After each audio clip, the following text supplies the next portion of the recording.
Hello, my name is Deidra Mwalimu, and I am an author and CEO of Networking Women Now.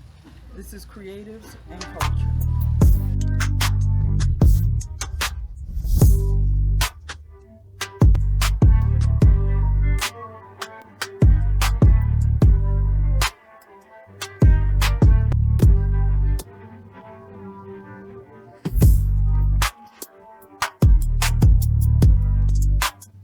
What made you want to write the book?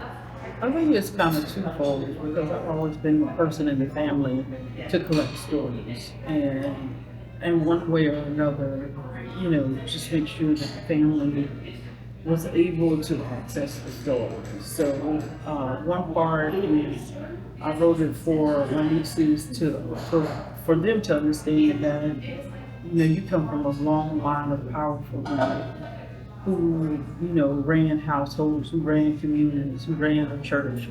And these women were very, very productive throughout their lives, and that's what I want them to do.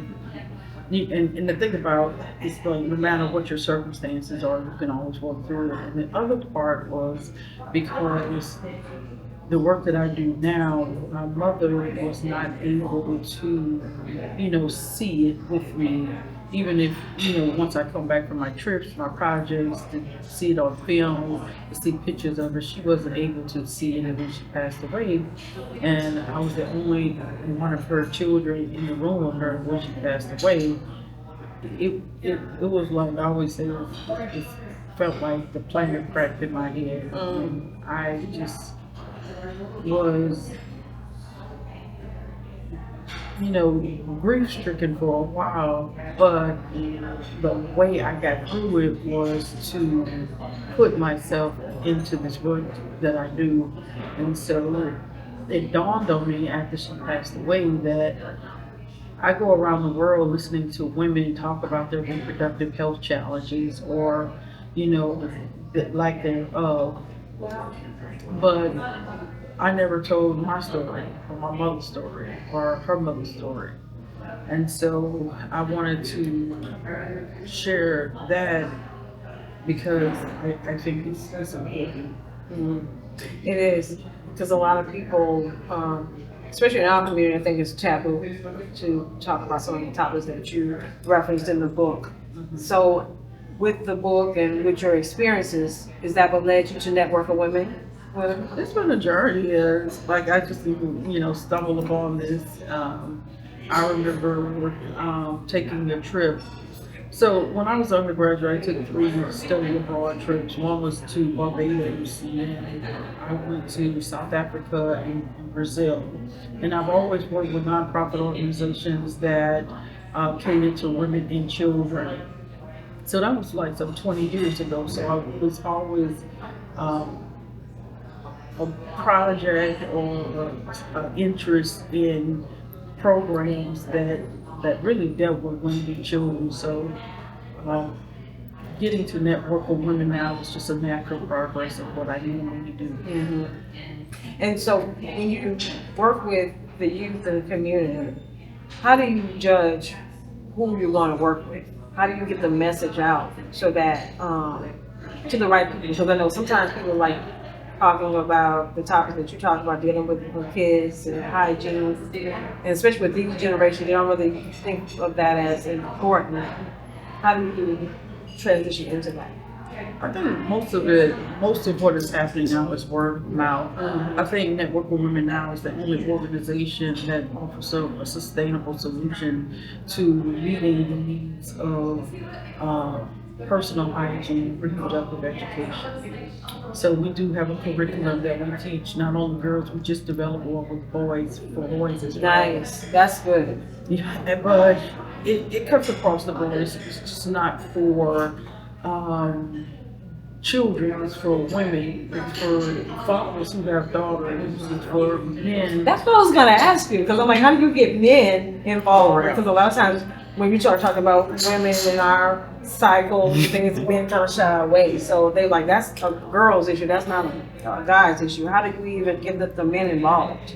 Well, first of all, I think normalizing the conversation is really important. So if we talk to the fathers about, the normal process that we endure with our bodies, it's easier for them to go to to the children. Like my brother is a single parent of a teenager, and as she journeyed into, her into puberty, it was a conversation that I had with him by introducing him to the different products that's on the market, to talk to her and see, what her preferences are. And like I told him, if you do the math, if a girl starts her period at 12, she will have a period if everything is normal up until she's a teenage in her into her 40s and 50s. So every month, like clockwork, when you go to the store, that's what you buy. She doesn't need to ask you. She doesn't have to say, "Daddy, I need." Just have them there for her. Just prepare her. Go wholesale, go to Costco, wherever you want to go. Just get them, so she'll have it. So. We also talk about how to recognize when she's about to have a period. Because, like, sometimes people call me and they're like, "Oh, this girl." I'm like, "Oh, Yeah, we don't want to talk about that. Like, I don't know. You just think, Yes. And there's a lot of misconceptions around how girls behave at this time. Like some people just think it's just being catty or being malicious, but I had a class the other day with a group of 25 young girls, and I asked them of 20 symptoms which one do they have, and they had all of them, irritability, bloating, cramping, appetite, diarrhea. They have all these symptoms going on at one time.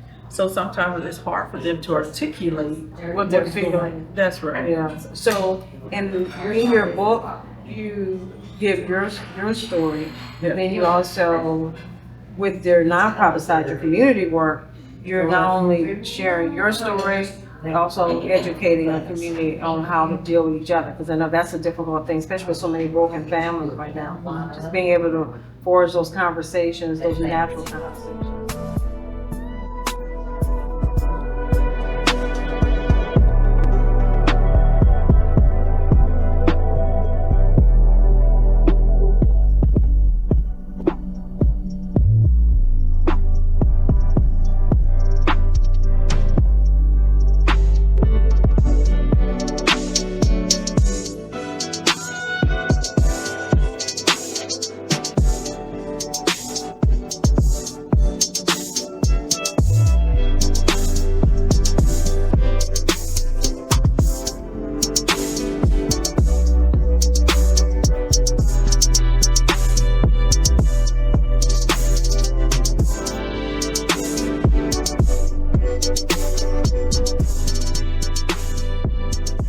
Absolutely. So having this dialogue and this conversation, and the one that surrounds our period seem to be the most taboo. Okay, yeah. And, I agree. And because of that, people will chalk it up to being like bitchy or, just rude and disrespectful when there's a legitimate reason Why you feel what you feel. Absolutely. Absolutely. Yeah. And to be sympathetic and empathetic towards that, maybe all she needs is her feet rubbed or a hot pack over her abdomen and let her, Just be. Yeah. Just be. Yeah. And not give us our time. So that's about the relationships we have. So, where do we find your book? How can we purchase it? Yeah, it's on Amazon. You can get it on Amazon by the title or my name. Or we can find it on your website too, right? Well, it will link you directly to Amazon, to the Amazon store. So, and tell us your website so we can check out more of what you're doing, what you have coming up, your calendar. Right. My website is networkforwomennow.org. All my social media is Network for Women Now. So there's ways to, get in contact with me if you want to request that I come and talk to your And donate. class. Donate to the cause. Absolutely. I can't do this without the donations because at the end of each workshop, what we do is we provide the girls or the boys, we do have what we call our BB bags, and we give them toothbrush, toothpaste, soap, deodorant. Wow. They, we also give them hand sanitizers, and for the boys, we do soap or t-shirt and socks. For the girls, we give them the pads.